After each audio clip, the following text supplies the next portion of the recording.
getting that feedback was really good for me. But also just like, yeah, it's just so great to see, like, again, that community where like so many people coming out and just feeling like, oh, I never got to do this before. I never got to like celebrate myself in this way, this part of myself in this way, and creating like a space for them to do that. I was just like, whoa, like again, like was it fully like going out to do that? I was just like, this would be a fun thing for us to do, and for people to be like, wow, I've never seen like all these like Black femmes together who are like celebrating magical girls, and I'm like, oh yeah, right. We don't really get that. That's facts. That's Yeah. important to y'all to have that space to celebrate, celebrate yourselves. Yeah. I mean, Black women are magical.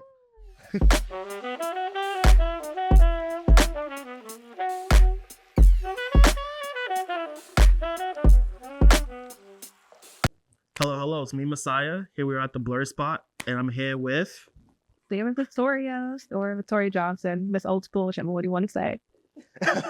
So we're here with a phenomenal guest, and we're gonna get into it. Lots to discuss, and honestly, I'm excited. Me too. So, want to get into it. What was your introduction into anime and manga? Yeah, so my brothers actually are, I have 3 older brothers. They're big into anime, so they grew up on like Berserk, Ninja Scroll, like 80s Classics. anime. Yeah, classics. Yeah. But one day my brother was just like, oh, there's a show coming on. I think you'd like it. And it ended up being Sailormoon on Toonami. And ever since then, I was been hooked. And like, it became like a ritual for me where I was like, Sailormoon at 4:30, Dragon Ball at 5, Skip Gundam at 5:30. That was like my everyday for the longest. And then, yeah, I was just hooked. And then after Toonami was over, of course, I went online to find like, anime, like random sites. Yeah. Fell down that rabbit hole. Facts. That's how it starts. For me, it's actually the opposite. I skipped Sailormoon. I skipped Sailormoon. I went to Dragon Ball. No, I watched Gundam. So yeah. But you know what though? I don't know much about Sailor Moon. I know the transformations. They base off of like the soul, like the planets and stuff. There's a random guy tuxedo that stalks them. It's not completely inaccurate. Also, that they could be Goku. Yes. Okay. I know that much. Right, that's all you need to know. Just stop there. So, slight pivot. What actually inspired you to pursue a career in pop culture analysis and podcasting? Yeah, I kind of just fell into it, honestly, because I knew I always wanted to be a writer. And like growing up, I was like, I want to like write books, like be an author. But then I was like, there's no real like college major for that necessarily. I mean, there's like English literature and stuff. Yeah. And so I was like, all right, what do I want to major in? Like, what am I going to do? And then I came across a few things. So like Ugly Betty, Devil Wears Prada, Brown Sugar, the movie, and they all were like magazine journalists. I was like, "Ooh, this is cool. Like, I want to do that." And so I kind of like fell into journalism that way. And then just like seeing like things they covered, but also this magazine I came across when I was younger, like around 16. It was New York Magazine. They had an issue on like Hillary Clinton and graffiti, and I was just like, "Oh," I was like, "You can do." I was like, "All right, this is kind of cool," because I wanted to like cover like important issues, but I also wanted to do like fun stuff. Yeah. And so like seeing both of those things in one magazine, I was like, all right, so I can do both. Yeah. And that just kind of like made me fall into, all of that. And I started interning at places and writing about music and anime and comic books. And I was just like, this is fun. I literally just kind of like fell into it. And I've just been doing it ever since. That's good. It's always good to find a connection between like what you love and what you want to do. So for you able to mix, serious stuff, but also able to have fun with it. Yeah. And mix it with like what you love, like with anime and stuff like that. It's always a good, it's always like a epiphany, like a eureka moment, Mm-hmm. Exactly that. Like it's fun. I got you. Can you share a defining moment early in your career that shaped your path in media and entertainment? Oh, I mean, it's definitely those movies that I mentioned, the TV shows. Other than that, let's see, defining moment. I don't know. I feel like honestly, just all the people who said like yes to me along the way, and like like I was really lucky to have internships that actually let me like write and get published, and just that was just really encouraging Yeah. to like actually like see my name in like a newspaper or a magazine. That's true. Yeah. And like actually giving me work and not to be like, go get coffee or whatever. And so, Actually get you like put hands on in business. yeah, like actually treated me like, I was part of the staff. And so I think that just like definitely helped me like push along. Also, I would say too, when Anime NYC first started in 2017, I just randomly applied for a panel and got in. And I was just like, oh, okay. Because I think I saw like they were accepting panels. I was like, oh, I didn't even know you could do that. And then I was just like, well, I'm just going to apply. And then I got in, and then it was a panel on anime and hip hop. And so we had like so many people come through. And so like once it was successful, I think I was just like, okay, I can do this. And I was just like, this is cool. And I was like, so like things like that were definitely like encouraging and just like pushing me forward. I think maybe if it didn't go well, I'd be like, all right, next thing. I got you. Always good to keep on moving, but it's good you have that moment, and we're actually going to get to that a little bit later. Yeah, I'm excited. Looking back at your earlier work, what are some key lessons you learned?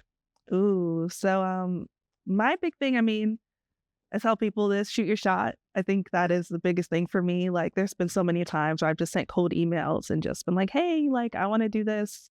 Can I? And people have been like, yeah, sure. Like, one of my first internship, actually, I couldn't find like an internship program on their website. So I just emailed the editor and I was like, hey, like, can't find internship information. I'd love to work for you. And she was like, oh, we're actually about to look for interns. And Oh, wow. yeah, let's set up an interview. And like, that was my first internship. And like even some of the stuff I've moderated, it's literally just asking.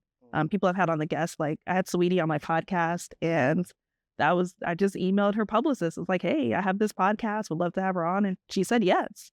So I'm just shooting your shot. I mean, people don't always say yes. I've gotten a lot of no's as well. I've gotten a lot of no responses. I don't think it's ever personal. It's mostly not personal, and that does make me sad. I'm not gonna lie, but I think, yeah, just try it out.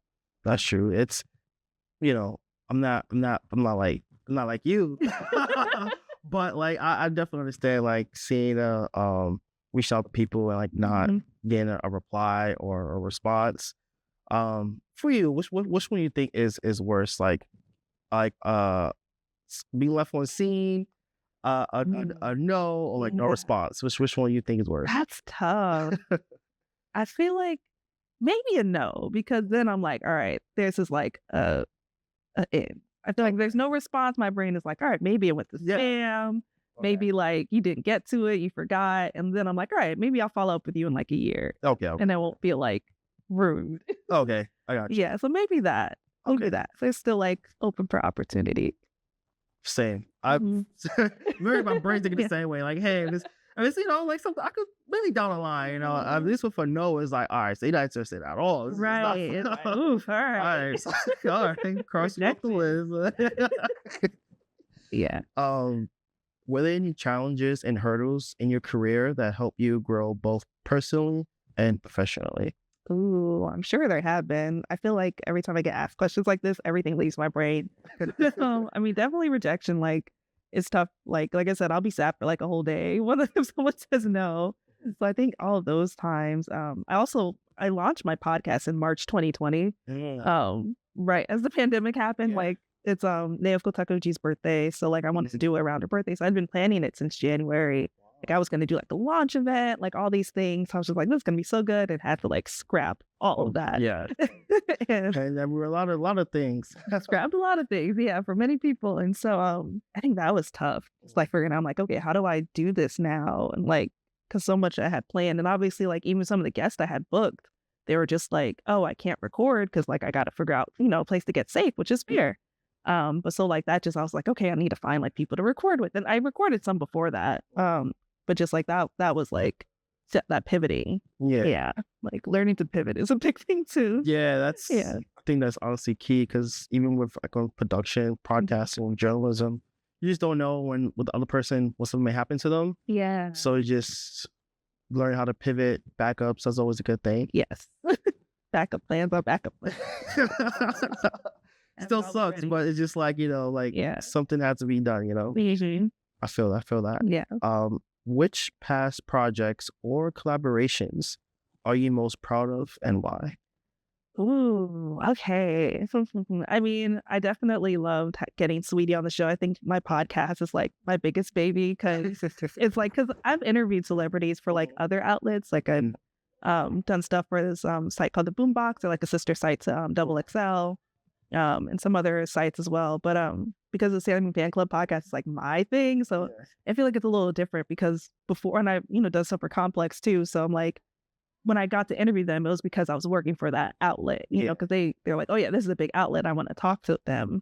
But it's like, oh, when it's my podcast, it's like, oh, you're like coming to talk to like this, like for this thing that I created, and so that's really exciting for me. So and like Sweetie getting Sasha Banks, who goes by Mercedes Monet now, and WAP Dad 4000, and like Terry Hawks, who's the original voice actress for Sailor Moon. So she was a voice actress back on Toonami. Wow. Yeah, for the movies as well, the original dubs of the movies. And so like that was like the voice I grew up on. Yeah. So, like that was like amazing. So like I think that's really fun. I think also the events now, just seeing people come out and come through, just showing up, like is amazing to me. I'm like, whoa, you like paid money to come here to see for this event I put together. Like you spent time out of your day to come to my event.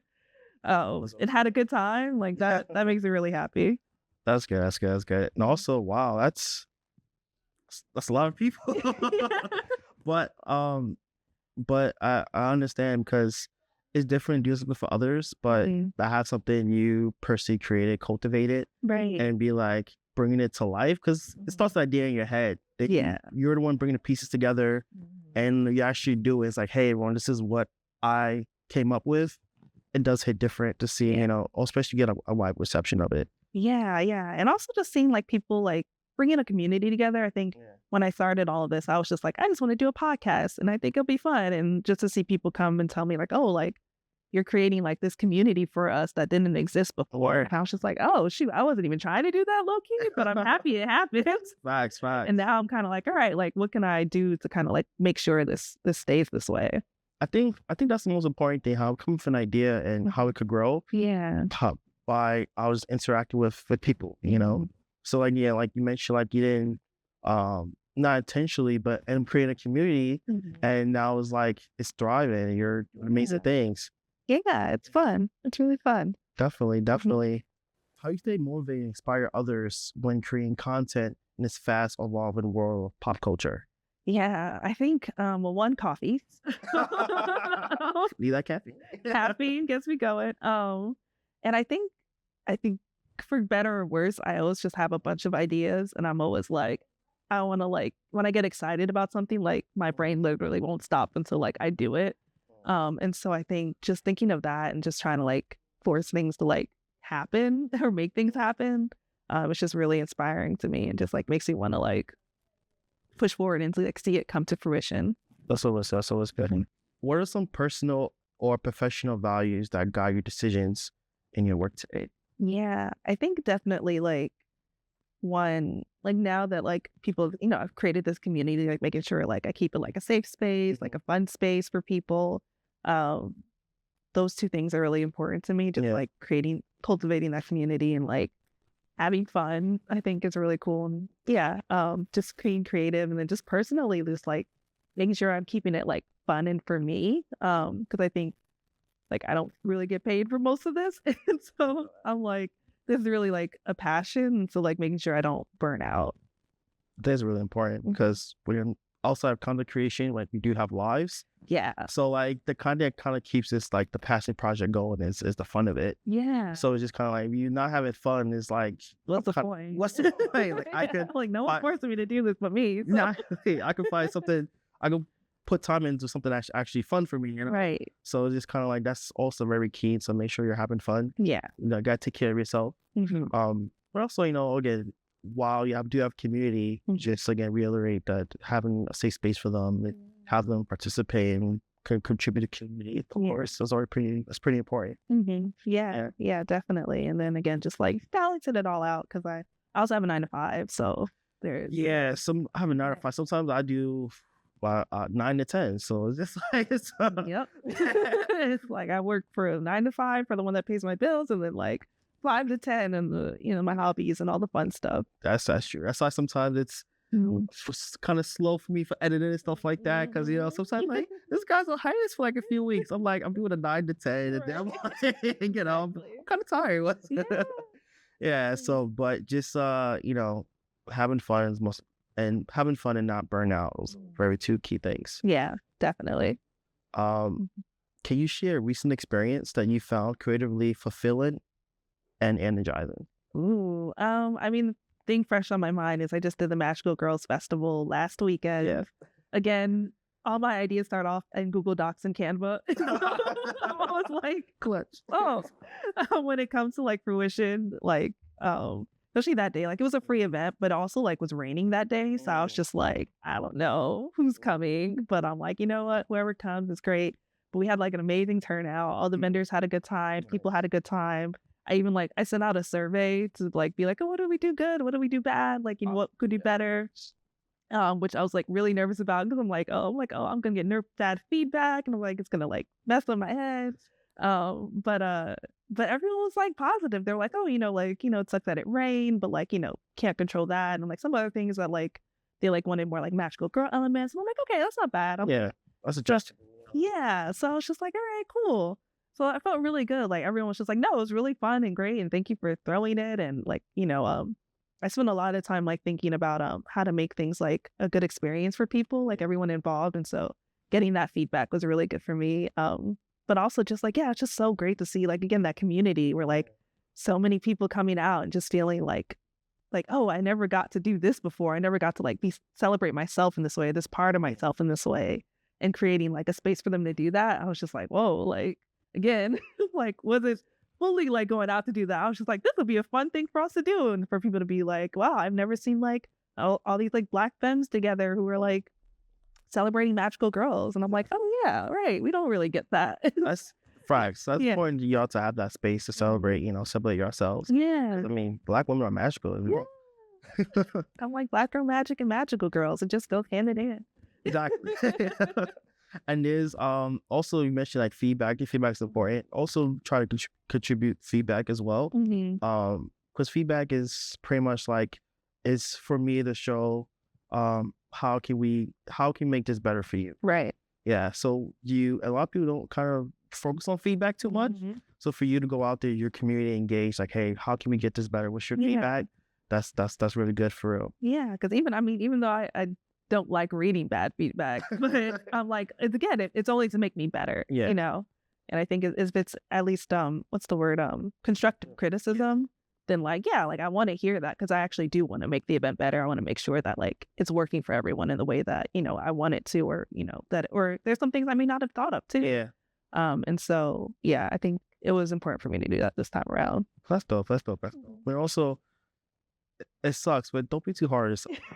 Sometimes we can be our own worst critics. Yeah, but I understand. But sometimes you also, I think that's what friends are. Friends really come together. Because you just mentioned that earlier, like sometimes we can be so in our own head and just so like sometimes negative. Yeah. Even though we don't intend to be, it just sometimes have that positive energy around you. You're so right. Because like first thing I went to my friend's house, just like, oh, I was like, it rained and this could have went better. This one, I was like, okay, what went well? Like, what else? She was like, oh yeah. I was like, well, people showed up and like this one, like this was good, and I got this feedback. Because that was a funny thing with this survey. There were things that like I thought of to make it better next year that no one brought up, and I was just like, man, I am being more critical of myself than like everybody else. But it's just I try to keep the balance though, for sure. I got you. All right. What came to mind in creation of mooniesclub? Oh, yeah. So it started off as a podcast. I originally wanted to do a Magical Girls podcast because I just felt like there wasn't a lot out there like to celebrate and like talk about the other Magical Girls series out there because I love Sailormoon obviously, but I think people like there's other shows too, and there's like even shows coming out now that I feel like we don't talk about as much, at least over here in the States. Yeah. And so I wanted to like do something celebrating that. But then I was like, ooh, I mean, I gotta watch all these shows. Find someone to talk about them with. Like some of them are kind of niche too, so I'm kind of like, all right, who can I find to talk about this one show? And so then I was just like, well, most of the people I'm thinking about talking to are really just Sailor Moon fans. And some people like haven't watched Sailor Moon since like Toonami, or like haven't watched or just watched it once but haven't really gotten into anime as a whole. Like Sweetie, like she loves Sailor Moon, but she doesn't really watch anime. Okay. And so, or at least she did it when I interviewed her. I'm like, maybe she has now. But and so I think I was like, all right, maybe I should just do like a Sailor Moon focused podcast. And then it worked out because when I was trying to do the Magical Girls one, it felt a little forced. And I was like, all right, how can I like set this up? Like, what do we talk about? But once I decided Sailor Moon, I was like, oh, I can call it Sailor Moon Fan Club. Like, I can do these segments. I can ask people like, what's your Sailor Moon says phrase? Because it's like the PSA she used to do. And so like, it just like flowed. And that's when I was like, all right, I have a good idea going. Yeah. And so that's how it started. And then I told you like I wanted to do events. My first year, COVID messed that up. And so last year I was like, all right, like I feel like we were finally in a place where we can kind of like gather in person. And, you know, I wanted to do like an outdoor space, still keep it kind of safe. And so yeah, I did the Sailor Moon Day party. Nice. And so that's kind of been like the mooniesclub branch, like kind of turning from a podcast company to an events company somehow. And so it was just really fun. It was having people show up and show out. And yeah, it was just that's kind of like, and then mooniesclub has become like this events thing now where I'm like putting on stuff and figuring out what else I can do. Nice. Oh, Yeah. Pivot is always, pivot is always fun. Yeah, and it helps pay the podcast bills. So that's always good. Yeah. But yeah, it's so that's sometimes you never know how something can start off and how just once you have like a good community, good gathering, how you just be able to again pivot and go into other things, you know. That's the joy of it, you know. Yeah, it really is. It really is. So also you currently host the Sailor Moon Fan Club podcast. 4-year long running show where you have interviewed Sailor Moon fans. Preview guests include Sweetie, Baby Tate, Terry Hawks, and Sasha Banks. Yeah. Which has been the most challenging and fulfilling aspects in regards to the podcast itself? Yeah, I think it's definitely what I said earlier, like it being like a thing I created and having like these guests come on, like major people, and being like, yeah, I'll come on and talk to you. Terry Hawk specifically, like just because she was the voice I grew up on. Yeah. Getting to talk to her just was major for me, especially because her natural voice sounds like Serena. Oh, wow. And so it was very surreal to talk to her and be like, oh, like I'm talking to Sailor Moon right now. Like that was weird, but like really fun. Yeah. And I got her to say, I don't know if you know, in the original dub, Sailor Uranus and Sailor Neptune, they made them cousins, even though they're actually a lesbian couple. Interesting. I don't know why. They were like, we need to explain why they're so close to each other all the time. Let's make them cousins. And I'm like, that was a horrible idea, but sure. And so I got her to say like they're not cousins. They were like Sailor Uranus and Neptune are not cousins. Sailor Moon says. And so that was really fun too, to kind of get that, to kind of like recorrect the original dub. Yeah. That's interesting. I actually never knew that about Sailor Moon. Yeah, they did a lot of censorship with the original dub. I feel like I can feel that. Mm-hmm. I mean, I kind of grew up with like 4 kids. Oh yeah, with the Sanji, like so I was kind of the last lollipop, and with Luffy versus Crocodile, he used his sweat to beat him, so his blood. Interesting. Yeah, it was his sweat. That's how you beat Crocodile. Okay. So yeah, it was stuff like that. But yeah, so censorship. It's kind of interesting seeing it in the future. It was like, oh, that's how the story really went. That's more kind of badass, so it makes more sense. Right. Yeah. Yeah. Mm-hmm. Also, you have received many awards for your podcast, such as nominated for a Black Podcasting Award and named by Nerdist as one of the 18 Geek and Nerd podcasts with outstanding Black hosts, and Audible as one of the best anime podcasts for enthusiasts and newcomers alike. How do you felt receiving recognition for your work? It's great, honestly. Again, like everything starts in a Google Doc. So every time I'm like, oh, y'all are listening? Like, I'm surprised anyone comes up to me and they're like, oh, yeah, I listen to your podcast. I'm like, people listen? Like, obviously I know people listen, but it's always like, oh, like, cool. Yeah. So it's funny with the Audible in particular. I think I was just like looking up anime podcasts, and then I came across that list and I was like, I'm on here. I was going to get news, right? Oh, sorry, that's me. Yeah, I was like, oh, shoot, look at me. So, it's just really cool, honestly. Like, it makes me really happy because I think, you know, you put things out to the world and you never know how it's going to be received. And so when like you get some accolades or someone else says like, oh, this is really great, like it's really validating for me because obviously I need validation.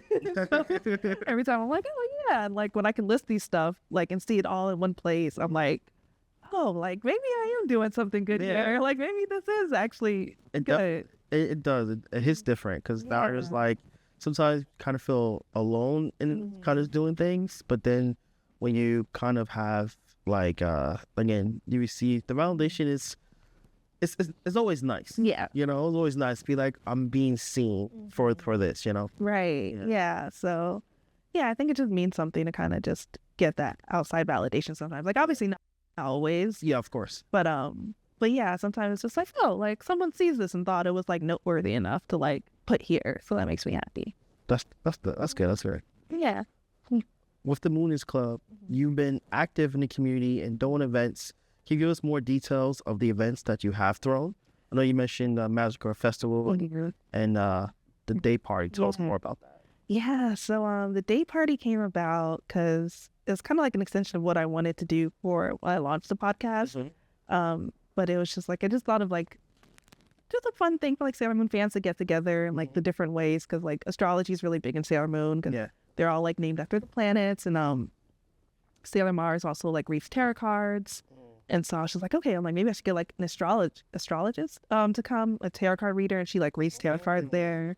Obviously, like when they transform, they're like nails transform too. They get their nails painted when they transform, which is always fun to see. And so I was like, oh, I can have someone there like doing nails, and so I was really thinking of like this fun like theme day party, especially like every event I do is always something like I would want to go to. So I'm like, all right. Not doing something at night because I like to go to sleep. Sleep's important. It's important. I'm like, we're ending at 8. And then I was just like, yeah, it's just a really cool like vibe where you're just kind of like positive vibes, music's going, get your nails done, get a tarot card reading. We actually added a tattooist this year, so she did flash tattoos for people at the event. And I had like 3 vendors, like buy a little small stuff, but also just had like a space for like with coloring pages and like puzzles in case you're an introvert and you just want to like chill in the corner and like color. And so it's just like a really just cool like fun event that I just thought would be really, really just fun to do and go to. I was just like, oh, this is something I would love. So I was just like, let's do it. And then the Mashable Girls Festival, similarly, I was just like wanted to do kind of like what I was saying with the podcast originally. I wanted it to celebrate magical girls. So I was like, all right, maybe I can't do the podcast. And thankfully someone else actually does that podcast. And Sparkle Side Chats. Okay. And so she does a magical girls podcast. So I'm like, all right, cool. Like you do that. So I'm like, and I didn't have to do it. And so like it exists still. But I still want to, celebrate magical girl anime. And so that's the kind of how that event came together. Yeah. And so I was originally going to make it like a pop-up kind of thing. And like, I was thinking like more like a magical girl, like spa day kind of thing. But then like, things shift over time. Then I was just like, wait, this kind of feels more like a magical girls festival. Because I was like, I want performances. And like, that's kind of how the movement and mobility class came together. Because actually during the pandemic, I did a virtual magical girl yoga class when I worked with a yoga teacher in New Orleans. We did like a Zoom thing. Okay. So I was like, okay, I can bring that into this. And so it just kind of like pieced together again. And the Magical Girls Festival was born. Or kind of just like went with the flow with like where I felt like the event would made sense. Yeah. Especially for the space once I got Japan Village. And I was like, okay, I was like, this is cool. And I was just like, how can I collaborate with like some of the stores here too? Because I didn't want to just like go in there and be like, all right, I'm throwing this event. Yeah. But I'm like, all right, I want to work with you guys too. So like work with the origami studio, create like they taught people how to make like Sailor Senshi dresses with origami. It was really cute. And then the sewing studio over there too was they're doing magical girls. You can make a Sailor Moon skirt today. Well, for two weekends in October. Yeah. Wow. That's amazing. Yeah, that's fun. That's also pierce everything together. It kind of reminds me of like, I don't know, like Tetris. Yeah, it really is like that. It's like, all right, this piece and this piece, putting it together. And I do love Tetris too, and I love puzzles, so it makes sense. I probably like this, where I'm just like, all right, how can I fit all these things together to like make something? That's good. That's good. That's good. That's good. That's a good perspective to have. Yeah, because I mean, again, it's all about like community, and I want everybody to win. So I'm like, all right, how can we do something that like helps everybody here? Exactly. Yeah, so I like that. That's you have worked and moderated many panels. One of them being the Black Trailblazers in the anime industry. How has this idea came about, and how has the panel grown over the years? Yeah, so I think a couple of years ago, I just started noticing that there were just so many of us in the anime space. Especially I guess doing the podcast as well, because like I had Mary Alana, she's created and she does acquisitions for Retro Crush, the retro anime streaming platform. Yeah. And there's like artists who like I kept coming across, and I'm trying to think who else. There's like some Black manga creators, and just like all these things. I was just like, there's something here. Like there's a lot of us. And then Arthel is he's like the first foreigner to own an anime studio in Japan. Oh yeah. And so I was just like, there's a lot going on here, and it just felt really special. Yeah. And so it made me want to be like, all right, I want to like showcase this in a way. Yeah. And so that's where like Black Trailblazers in the anime industry panel came about. That made me want to just kind of like, again, like I was just like, sorry, I saw a pattern, and I was like, how can we showcase this, I guess. That's facts. And so, yeah. Oh, so yeah, so Anime NYC liked the idea, and so we partnered with it in 2021, and they actually brought the guests or the panelists for me. Like, so that was really cool, because I got on like Zena Robinson, who's like Olivia de AJ Beckles, Anarias Quincenore, I can't pronounce her last name. Sorry, Anarias. And, Arthel, and then Jordan Bentley, who's from Hypeland. And so it was a really cool like lineup. Like had a like bunch of people showed up. All stars. Yeah, and then so I was able to do the same thing in DreamCon. They accepted the panel, and like this time I booked my own panelists. I had Jackie, who used to do Adore My Chi. Now she's which is like it was a big anime like clothing company, anime inspired clothing company. And now she's like an author and like has her own amazing books, and she's writing for Monster High. So she's really cool. And then just some other people too. So that was really fun. Destiny Senpai, she's the social media person for Crunchyroll. Yeah. And so like that was really cool at DreamCon, and then did it again at Anime NYC this year with Nicholas Draper Ivy, who just actually announced he's doing an anime, I think. I was there. Yeah. Oh, you are? Okay, cool. Yeah. So you know who was on there. So Mary was on there, Gigi, and who actually just her manga actually got put on Viz. Yep. So I'm like, see, I knew it. I picked these panelists, and I'm just like, trailblazers. Yeah. They were downing themselves on the panel, and I'm like, see, look at this now. Like Nick got an anime, Gigi's on Viz, Mary's killing it at Retro Crush. And so I'm just like, we're doing great.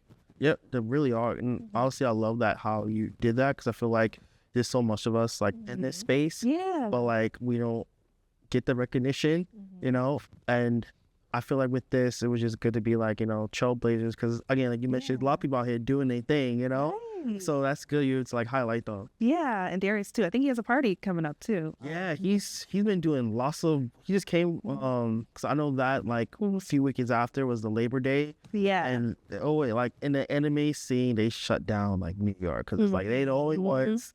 If you haven't go to a party on Labor Day, you like anime, there's only Shonen Poppy go to. Yep. That's true. Yeah. It's so perfect too. I'm like, that's such a good idea. I love good ideas too. That's fact. That's fact. So shout out to them. They don't do anything too. Yeah. So I actually want to get back into you. What new ideas or projects are you excited to explore in the coming years? Yeah, so few things. So Lamb Party and I are actually doing an anime Y2K party next in November. Snap. So we're collaborating on that. So I'm really excited to do that, because I think it'll be fun just celebrating like, you know, Y2K culture, but also like early 2000s anime, like Inuyasha and stuff. Ooh, okay. And so that's happening. I'm working on my comic book still, hip hop inspired Magical Girls comic book. And another Sailor Moon Day party next year. Hopefully another Magical Girls Festival next year. Thinking of some other events. They're still like in the Google Docs things. Google Docs, baby. They haven't made it to Canva yet. But yeah, some other stuff next year hopefully will come about. Yeah. Okay. If you would like to tell a bit more about the story you're working on? Yeah, Yeah. So it's 5 girls. They're all magical girls. They're all kind of inspired by hip hop subgenres to a degree. Okay. But it's also like a rapper and her entourage. So it's rapper, the DJ. They're also inspired by hip hop. What are they called? Pillars. Pillars of hip hop. So it's rapper, the DJ, her choreographer, which is like breakdance. Her tour manager would be Knowledge, and then her her makeup artist. Graffiti. Yeah. And so they're all traveling together, and they keep coming across monsters. They don't know why, and they're trying to figure that out. They're also like on her tour, and so she's also trying to like become a big star and stuff. So like dealing with that, and then of course they deal with like other stuff as like just music industry stuff. Yeah. Wow, that's so what's the best way we can support you? Oh, great question. I do want to launch a Patreon. It's like one of my goals before the end of the year. So I think whenever it's come out, please support that way. I think also just like following, subscribing on whatever platform. This Old School on Twitter and Instagram, mooniesclub on Twitter and Instagram, Sailor Victoria and mooniesclub on TikTok. I'm on YouTube, any platform. But yeah, I think just like coming out to events, following, subscribing, and then donating when you can, if you can. Okay. That's what's up. So there you have it, everyone. So here you have Messiah at Blurspot, and we had an amazing interview. So make sure you follow our guests. Again, she's doing great things, doing amazing things. So definitely follow her, support her, and follow the Blurspot for more. Peace. That was amazing.